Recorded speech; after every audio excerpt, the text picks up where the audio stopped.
Hello दोस्तों, कैसे हैं आप। स्वागत है आपका मेरे चैनल हाउ टू कोड में। आज हम सेशन 6 का पार्ट 2 में चर्चा करेंगे कुछ और सीएसएस लेआउट प्रॉपर्टीज़ की। तो आगे बढ़ते हैं, देखते हैं और क्या प्रॉपर्टीज़ हैं। ओके दोस्तों, तो लास्ट सेशन में हमने पढ़ा था कि बॉक्स मॉडल क्या होता है, पोजीशंस के और कौन कौन से प्रॉपर्टीज़ होते हैं। जैसे कि हमने पढ़ा था कि रिलेटिव प्रॉपर्टीज़, एब्सोल्यूट प्रॉपर्टीज़, और स्टिकी प्रॉपर्टीज़ भी पढ़ा था।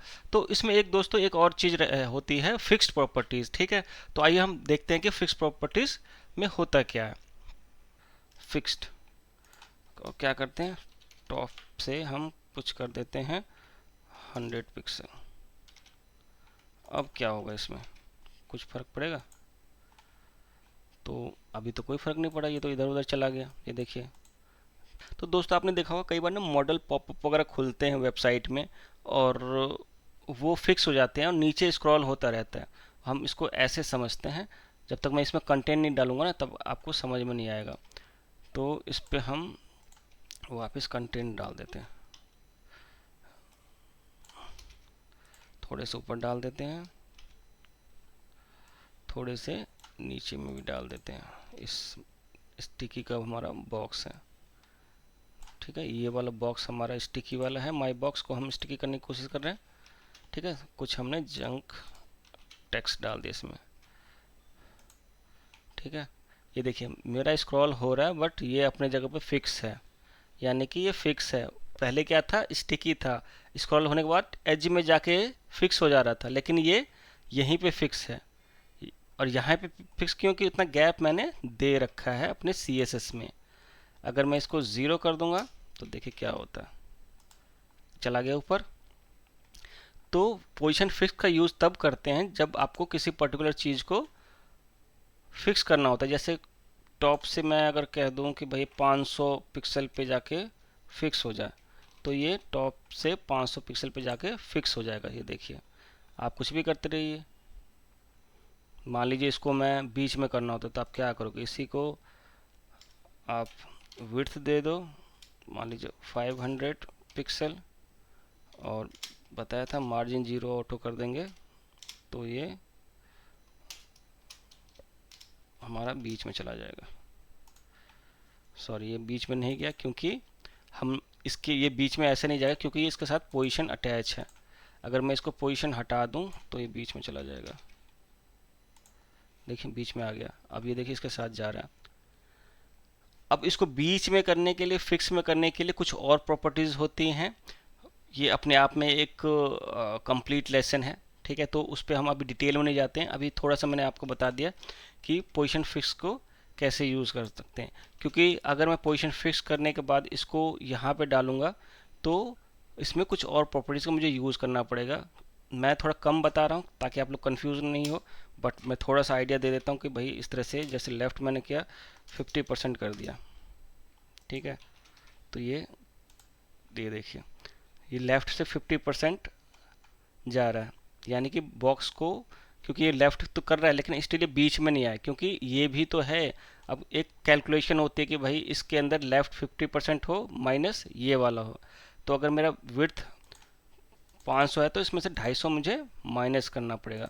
तो इसके लिए एक प्रॉपर्टीज होती है कैल्क 50%, देखते हैं यहाँ चलता है कि नहीं चलता है, माइनस 250 पिक्सल कर देते हैं, सॉरी 250 पिक्सल। देखते कुछ होता है,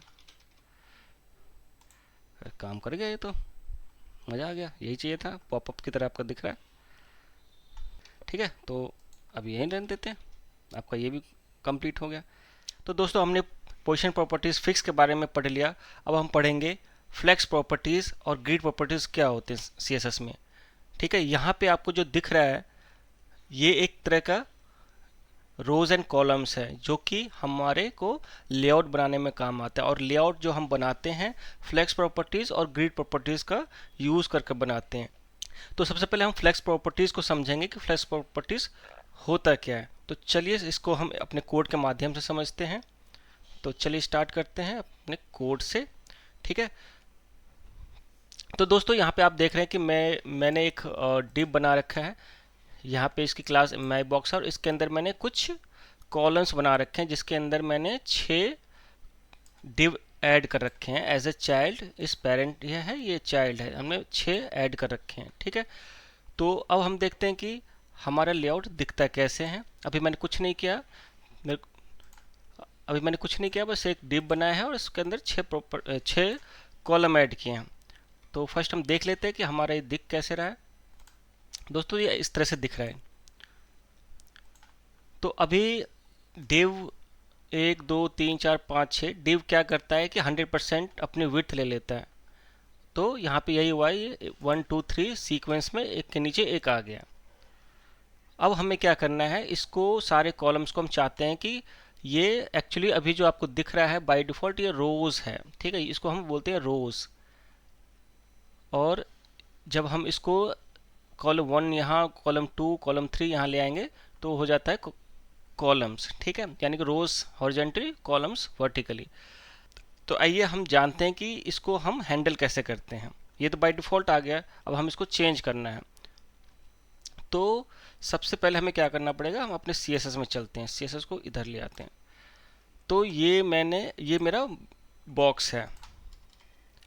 ठीक है, तो दोस्तों जब भी आप फ्लैक्स का यूज़ करोगे तो उसको हमें यूज़ करने के लिए इस तरह से आपको डिस्प्ले फ्लैक्स, आप देख रहे हो यहाँ पे फ्लैक्स देना पड़ेगा। तो अभी मैं सिर्फ डिस्प्ले फ्लैक्स करके देखता हूँ कि मेरे लेआउट में कुछ चेंज होता है या नहीं होता है।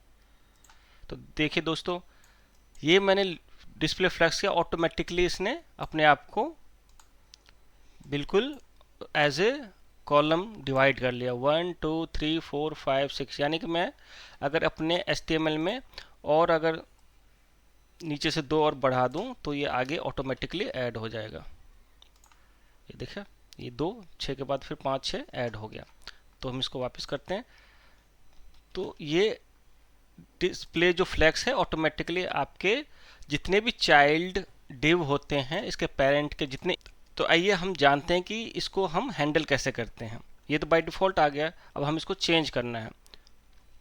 तो सबसे पहले हमें क्या करना पड़ेगा, हम अपने CSS में चलते हैं, CSS को इधर ले आते हैं।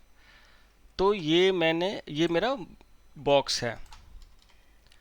ठीक है, तो दोस्तों जब भी आप फ्लैक्स का यूज़ करोगे तो उसको हमें यूज़ करने के लिए इस तरह से आपको डिस्प्ले फ्लैक्स, आप देख रहे हो यहाँ पे फ्लैक्स देना पड़ेगा।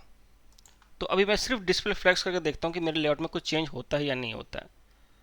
तो देखिए दोस्तों, ये मैंने डिस्प्ले फ्लैक्स किया, ऑटोमेटिकली इसने अपने आप को बिल्कुल एज ए कॉलम डिवाइड कर लिया, 1 2 3 4 5 6। यानी कि मैं अगर अपने HTML में नीचे से 2 और बढ़ा दूं तो ये आगे ऑटोमेटिकली ऐड हो जाएगा। ये देखिए, ये 2 6 के बाद फिर 5 6 ऐड हो गया। तो हम इसको वापस करते हैं। तो ये डिस्प्ले जो फ्लैक्स है ऑटोमेटिकली आपके जितने भी चाइल्ड डिव होते हैं, इसके पेरेंट के जितने इमीडिएट चाइल्ड होते हैं, उनको वो एज ए रो आपको शो कर देगा। अब हम इसको थोड़ा सा और बेटर तरीके से समझते हैं। अब हम क्या करते हैं, इसके अंदर CSS में जाते हैं और डिस्प्ले फ्लैक्स प्रॉपर्टीज़ की कुछ और चीज़ें समझते हैं। जैसे कि मान लीजिए ये आपका कंटेनर है, इसकी मैं हाइट बढ़ा देता हूँ। मान लीजिए मैं कर देता हूँ 500 पिक्सल। तो बेसिकली फ्लैक्स यूज़ होता है आपके अलाइनमेंट करने के लिए। आप आपके कंटेनर में किसी चीज़ को अलाइन करना है, जैसे कि आपके कंटेनर में अभी ये चीज़ें हैं, 6 चाइल्ड डिव्स हैं, इसको आपको अलाइन करना है कहाँ पे। अभी ये by default top left corner में है। मान लीजिए मुझे इसको बीच में करना है, तो मैं क्या करूँगा, तो हम सिंपली CSS में आते हैं। ये आपका माई बॉक्स है, माई बॉक्स यानी कि आपका कंटेनर है। मैं एक काम करता हूँ, मैं इसका नाम चेंज कर देता हूँ, माई बॉक्स की जगह माई कंटेनर लिख लेता हूँ इसको, माई कंटेनर, ताकि इसको पढ़ने में और समझने में आसानी होगी। तो बहुत ईजी सा है, बस इसको इस क्लास को कॉपी पेस्ट कर दीजिए, कोई डिफरेंस नहीं है, सेम ही रहेगा। तो मैं क्या कह रहा था कि चलिए अब हम थोड़ा सा प्ले करते हैं। इसको मुझे कहाँ दिखाना है, बीच में दिखाना है। ठीक है, तो मेरे को बीच में दिखाने के लिए इसको ऊपर कर लेते हैं, फ्लैक्स प्रॉपर्टीज को साथ लिखेंगे। तो मेरे को अगर बीच में दिखाना है तो मैं क्या करूँगा, इसमें एक प्रॉपर्टीज आती है जस्टिफाई कंटेंट, इसको आप कर सकते हैं सेंटर। देखते हैं अब क्या होता है। ये देखिए, तो जस्टिफाई क्या करता है, आपके हॉरिजेंटली आपके मेन कंटेनर का जो चाइल्ड है उसको सेंटर कर देता है। अब आप कहेंगे कि इसको लेफ्ट राइट तो सेंटर हो गया, अगर मैं टॉप बॉटम से भी बिल्कुल बीचों बीच इसको सेंटर करूं तो क्या करना पड़ेगा। तो दोस्तों एक और इसमें आप ऐड कर दीजिए अलाइन आइटम। इसमें भी देखिए बहुत सारे, तो दोस्तों इसके अंदर बहुत सारे हैं, बट मैं बहुत सारे करके वीडियो बहुत लंबी हो जाएगी, इसमें बहुत सारी नहीं बता रहा हूँ। बस दो चार छोटे छोटे जो मेन यूज़फुल चीज़ें हैं, जो वैसे यूज़ तो सब होती हैं बट लेआउट के हिसाब से, बट जो ज़्यादातर यूज़ होती है वो प्रॉपर्टी में बता देता हूँ, ताकि आपको left right centre top bottom ये सब आ जाए। और उसको आपको खुद ही ज़्यादा एक्सप्लोर करना पड़ेगा। डेडिकेटेड वेबसाइट्स हैं, जैसे मैंने W3 का एग्जांपल दिया था, W3 स्कूल का, तो वहाँ से भी आप पढ़ सकते हैं, इसमें काफ़ी डिटेल में दिया हुआ है। और या फिर और भी बहुत सारी साइट्स हैं जहाँ से आप पढ़ सकते हो। अभी यहाँ पे मैं सिर्फ आपको बेसिक ही चीज़ें बता रहा हूँ कि ये किस तरह से काम करता है। तो बेसिकली ये बहुत यूज़फुल चीज़ें, फ्लैक्स और ग्रिड, ये दोनों ही आपको लेआउट बनाने में काम आता है जब भी आप एक वेबसाइट लेआउट बनाते हैं। तो देखिए अब मैंने अलाइन आइटम सेंटर कर दिया, अब देखते हैं क्या होता है। तो ये देखिए, तो ये भी मेरा एक तरह से लेआउट ही है। मेरे पास एक हेडिंग है, ये मेरा कंटेनर है, ये मेरे पास उस कंटेनर के अंदर कुछ बॉक्सेस पड़े जिसको मैंने सेंटर लाइन कर दिया। ठीक, तो इस तरह से मेरा फ्लैक्स काम कर देता है। और इसमें और अगर मुझे करना हो कि अलाइन आइटम सेंटर के अलावा मुझे कुछ और करना है, फ्लैक्स डायरेक्शन कॉलम कर दूं तो क्या होगा, देख लेते हैं। ये देखिए, यानी कि पहले आपका एक के बाद एक कॉलम 2 3 4 ऐसे चल रहा था, अब ये एज ए कॉलम हो गया। पहले रो था, अब ये कॉलम हो गया। अब ये इतना छोटा इसलिए दिख रहा है क्योंकि इसके अंदर कुछ ज़्यादा चीज़ें हैं नहीं। अगर मेरे को इसको 100% दिखाना होगा तो कुछ नहीं, आपका पास जो इनर बॉक्स है विड्थ, इस पर आप 100% कर दीजिए, ये आपका पूरा कवर कर देगा। वापस वहीं आ गए हम, तो ये सब करने की ज़रूरत नहीं है, आपको मैंने बता दिया किस तरह से ये काम करता है। ठीक है, अभी मैं वापस इसको भी हटा देता हूँ। ठीक है, तो इस तरह से आप अलाइन करते हैं। तो इसके अंदर आप और अंदर जा सकते हैं और देख सकते हैं कि और क्या क्या अलाइनमेंट होते हैं। तो मैंने आपको बता दिया किस तरह से फ्लेक्स, सबसे पहले आपको फ्लेक्स डिफाइन करना पड़ता है। हॉरिजेंटली सेंटर करना है तो justify content, vertically align centre करना है तो अलाइन आइटम सेंटर। ठीक है, इसके अंदर मान लीजिए ये दो कॉलम के बीच में कुछ गैप चाहिए, तो इसके अंदर आप गैप को भी डाल सकते हैं। तो देखिए यहाँ पे हर तरह की चीज़ें, बट मैं सिंपली गैप लेता हूँ 20 पिक्सल। ठीक है, तो गैप आ गए यहाँ पे। तो ऐसे आप अपने कंटेनर के अंदर जितने भी आपके बॉक्सेस हैं, आप उसको अपने हिसाब से गैप अरेंज कर सकते हो। ठीक है, तो ये हमें आई होप कि आप लोगों को क्लियर हो गया होगा कि फ्लेक्स प्रॉपर्टीज वर्क कैसे करता है। ऑल्दो इसके अंदर इतने ही नहीं है, आपको जैसे मैंने बताया था कि अगर मैं इसमें और जाऊं जैसे जस्टिफाई कंटेंट, तो देखिए यहाँ पे बहुत सारी चीज़ें, तो हर चीज़ अपने आप में एक मायने रखता है। अगर मैं गैप करता हूँ तो देखिए गैप में भी कई सारी चीज़ें हैं। ठीक है, और अगर मैं डिस्प्ले के अंदर भी जाता हूँ तो डिस्प्ले में देखिए फ्लैक्स है, फ्लैक्स बॉक्स है, फ्लैक्स रूट है। ठीक है, ग्रिड के बारे में हम अभी जानते हैं कि ग्रिड होता क्या है, तो अभी फ्लैक्स तक ही रहते हैं हम। तो फ्लैक्स में मैंने आपको बता दिया कि इस तरह से ये चीज़ें कुछ बेसिक चीज़ें हैं, इस तरह से आपको बनानी होती हैं फ्लैक्स की चीज़ें। ठीक है, तो फ्लैक्स में हम अभी इतना ही रहने देते हैं। अब हम चलते हैं अपने ग्रिड को समझते हैं, ग्रिड क्या होता है। तो दोस्तों फ्लैक्स पे आपने देखा कि मैंने ये कॉलम बनाया, कॉलम 1 2 3 एक साथ ही बनाया था, एक साथ ही वो या तो रोज वाइज बट रहा है या कॉलम वाइज बट रहा है। इस तरह से रोज 50 50 का नहीं बना कि 3 कॉलम यहाँ आ गया और 3 कॉलम यहाँ आ गया। यानी कि फ्लैक्स जो होता है आपका सिंगल डायमेंशनल होता है, जिसके अंदर आप सिर्फ एक कॉलम बना सकते हो या रोज बना सकते हो। इसके अंदर जो ग्रिड प्रॉपर्टीज होती है उसके अंदर रोज और कॉलम दोनों बनाने की कैपेसिटी होती है, यानी कि ये मल्टी डायमेंशनल प्रॉपर्टीज होती है। एक साथ आप ग्रिड और कॉलम दोनों को मैनेज कर सकते हो। ठीक है, तो इस चीज़ को हम समझते हैं अपने कोडिंग के माध्यम से कि ये काम कैसे करता है। बहुत ज़्यादा डिफरेंस नहीं है, कई सारी प्रॉपर्टी इसकी मैच भी करती हैं। आप कई लोग फ्लेक्स से ही काम चला लेते हैं, बट कुछ लोग ग्रिड प्रॉपर्टीज़ का भी यूज़ करते हैं, कुछ लोग दोनों मिक्स करके भी यूज़ करते हैं। मैं पर्सनली दोनों को मिक्स करके यूज़ करता हूँ। जहाँ मुझे लेआउट बनाना होता है, मल्टीपल कॉलम ग्रिड्स बनाने होते हैं, तो मैं ग्रिड यूज़ कर लेता हूँ। अंदर की चीज़ों के लिए फ्लेक्स यूज़ कर लेता हूँ कि मुझे भाई लेफ़्ट चाहिए, राइट चाहिए, बॉटम चाहिए, इन सब के लिए मैं फ्लेक्स प्रॉपर्टीज़ का यूज़ कर लेता हूँ। ठीक है, तो आगे बढ़ते हैं। ग्रिड प्रॉपर्टीज़ को हम आगे डिटेल में थोड़ा समझते हैं कि ग्रिड काम कैसे करते हैं।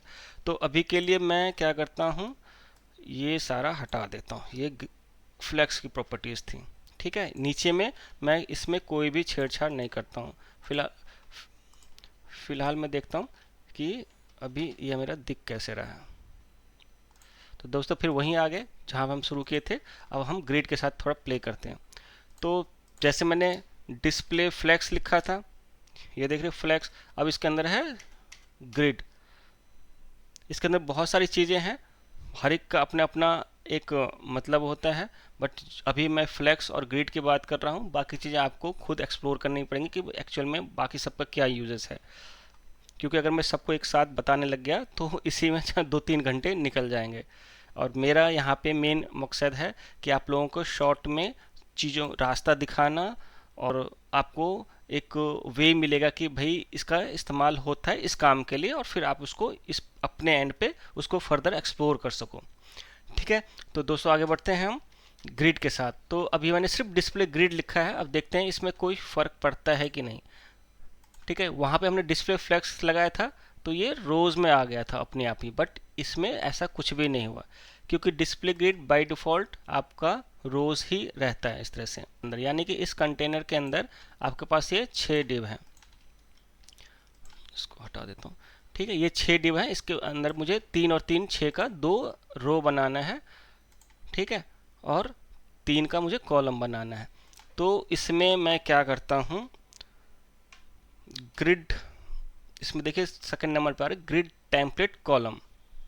ठीक है, इसके अंदर मुझे डिफाइन करना पड़ेगा कि मुझे कैसे बनाना है। ठीक है, मैं डिफाइन करता हूँ 1 FR इक्वल टू फ्रैक्शन होता है। ठीक है, 1 FR इसको आप परसेंटेज में भी आप कर सकते हो, बट मैं 1 FR ही करता हूँ क्योंकि ये बेस्ट होता है। सॉरी, 1 रह गया है। ठीक है, यानी कि मैं यहाँ बता रहा हूँ 1 फ्रैक्शन 1 फ्रैक्शन 1 फ्रैक्शन, यानी कि मैं यहाँ पे जितने बार लिखूंगा उतने आपके कॉलम बनेंगे। अभी के लिए मैं चलिए 2 बार लिख देता हूँ। ठीक है, मेरे पास कितने थे, 6 कॉलम्स थे, अभी मैंने यहाँ पे 2 ही बनाए। तो आइडियली कितना होना चाहिए मेरे पास, 2 कॉलम बना रहा हूँ, तो देखो 1 FR किया मैंने। देखिए 1 FR और 1 FR, फिर 1 FR 1 FR 1 FR 1 FR। तो यहाँ पे मेरे पास 3 रो बन गए, क्योंकि मेरे पास 6 कॉलम थे। तो जितने मैं बढ़ाऊंगा उतने उतने बढ़ते जाएंगे, और क्योंकि मैंने 1 FR 1 कर दिया, यानी कि ये 50-50% है। अगर मैं सिर्फ एक रख लूँ तो ये 100% हो जाएगा। ये देखिए सिंगल आ गया। तो बाय डिफ़ॉल्ट ग्रिड यही रहता है। अगर मैं इसको 50% भी कर दूं ऐसे करके, तो भी ये काम करेगा। ठीक है, ऑल गुड। तो मैं 1 FR का चलता हूँ, यही बेस्ट प्रैक्टिस होता है।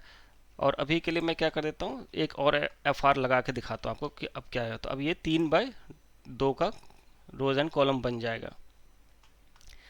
ठीक है दोस्तों, तो ये अब कुछ ऊपर दिख रहा है, कुछ बीच में गैप आ रहा है, फिर ये आ रहा है, ये कैसे हो रहा है। तो ये इसकी बाय डिफ़ॉल्ट सेटिंग है।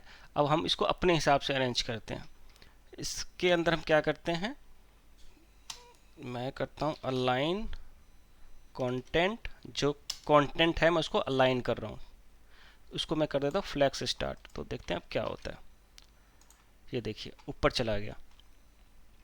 मैं चाहता हूँ कि इसके बीच में जो इसका गैप है वो थोड़ा सा बढ़े, तो क्या कर सकता हूँ, मैं इसमें गैप ऐड कर सकता हूँ 20 पिक्सल।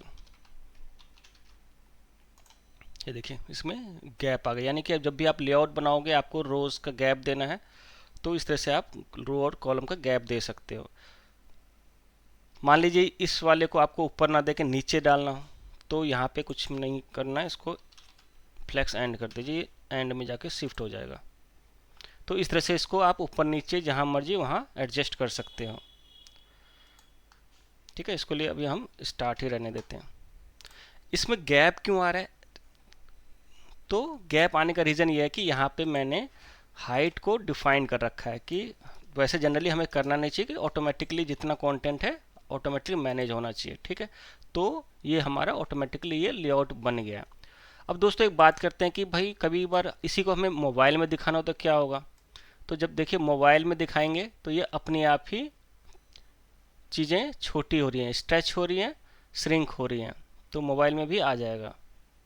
लेकिन हम चाहते हैं कि मोबाइल में यार मोबाइल के हिसाब से एक पर्टिकुलर एक मिनिमम विड्थ के बाद या मैक्सिमम विड्थ के बाद ये ब्रेक होके नीचे आ जाए, जिसको हम रिस्पॉन्सिवनेस बोलते हैं कि ऑटोमेटिक बिहेव कैसे करेगा ये। उसके लिए हमें इस वाले वैल्यूज़ को हटा के इसको करना पड़ेगा रिपीट, ठीक है। रिपीट में हमें लिखना पड़ेगा ऑटो डैश फिट, एक कोमा सेपरेट देना पड़ेगा, देन हमें लगाना पड़ेगा मीन मैक्स। ये थोड़ा सा एडवांस टाइप का है, लेकिन मैं फिर बता देता हूँ कि बहुत ज़रूरी है क्योंकि ये रिस्पॉन्सिवनेस का काम आती है। तो मीन का मतलब है कि मिनिमम कितना रहना चाहिए। मान लीजिए मैं 200 पिक्सल दे देता हूँ इसके अंदर, और इसके अंदर 1FR कर देता हूँ। 1FR मतलब बाकी चीज़ें अपने आप ही उठा लेगा वो ऑटोमेटिक ही। अब मैं देखता हूँ क्या होता है। तो ये देखिए 1 2 3 4 5 6, 1FR मतलब बराबर बराबर इसने बांट लिया उसको। और मिनिमम जो इसका विड्थ है 200 है, यानी कि मैं अगर इस पर होवर करूं तो इसका जो विड्थ है 200 है। अब देखिए ये थोड़ा ज़्यादा इसलिए दिख रहा है क्योंकि ये इस तरह से काम कर रहा है। मिनिमम 200 है लेकिन ज़्यादा जाएगा क्योंकि जितना इसको जगह मिलेगा, क्योंकि स्ट्रेचेबल है तो जितना जगह मिलेगा उतना ये ज़्यादा जाएगा। अब देखिए यहाँ पे मैंने इसको कम कर दिया है, ठीक है। तो ये इस तरह से, अब देखिए यहाँ पे अब ये कम नहीं हो रहा है। तो यहाँ देखिए आपको दिख रहा है यहाँ पे 200 दिखा रहा है इनर बॉक्स, यानी कि मिनिमम विड्थ इसका 200 आएगा ही आएगा। तो इसलिए हमें मिन डिफाइन करते हैं। अब देखिए दूसरी चीज़, जैसे जैसे मैं विंडो को छोटा कर रहा हूँ आपके जो कॉलम्स हैं टूट के रोज बनते जा रहे हैं। अब देखिए जितना छोटा आपके पास होगा, ये मोबाइल व्यू में आ गया। तो आपने देखा होगा कि भाई सेम वेबसाइट डेस्कटॉप पे चलती है हॉरिजेंटल, मोबाइल पे आते हैं वर्टिकल। यही तो फीचर होता है मोबाइल का रिस्पॉन्सिव करने का। तो ये बहुत बड़ा फीचर है, बहुत लोग यूज़ करते हैं, ठीक है। कोड थोड़ा सा कॉम्प्लेक्स है लेकिन कोई दिक्कत नहीं है, आपको इजीली आप कहीं से भी कॉपी कर सकते हैं इसको। बस पता होना चाहिए कि इसके यूज़ करने के लिए हमें रिपीट का यूज़ करना पड़ता है। यहाँ पे ऑटो फिट देंगे, मिन करेंगे, मैक्स करेंगे, मिन मैक्स, ठीक है। यानी मिन 200 पिक्सल, मैक्सिमम 1FR, ये जो कि फ्लेक्सिबल होता है, ठीक है। तो यहाँ तक हमने सीख लिया कि ग्रिड का कैसे इस्तेमाल किया जाता है। मैंने अभी ग्रिड टेम्पलेट कॉलम्स को दो तरीके से बताया, अलाइन कंटेंट किस तरह से करना है, गैप क्या काम करता है, ये मैंने बता दिया, ठीक है। इसमें अभी के लिए हम लोग इतना ही रखते हैं। ग्रिड कॉलम आपको अच्छे से समझ में आ गया, ग्रिड और फ्लेक्स क्या होते हैं। इसमें क्या हो रहा था, ये इस तरह से वर्क नहीं कर रहा था, बट ग्रिड में ये इस तरह से वर्क करता है। तो दोस्तों ग्रिड प्रॉपर्टीज़ में अभी इतना ही। तो दोस्तों thanks for watching. I hope कि आपको ये सेशन अच्छा लगा होगा। प्लीज़ लाइक, कमेंट और शेयर ज़रूर करें, और अपना फीडबैक कमेंट में ज़रूर दें, और साथ में सब्सक्राइब ज़रूर करें अगर आप नए यूज़र हैं, क्योंकि मैं बैक टू बैक नई नई वीडियोस बना रहा हूँ। तो आप चाहते हैं कि आपके पास अलर्ट आए, फटाफट आए, आपके पास सबसे पहले पहुँचे, तो प्लीज़ सब्सक्राइब करें और मेरे नेक्स्ट वीडियो का इंतज़ार करें। तब तक के लिए धन्यवाद।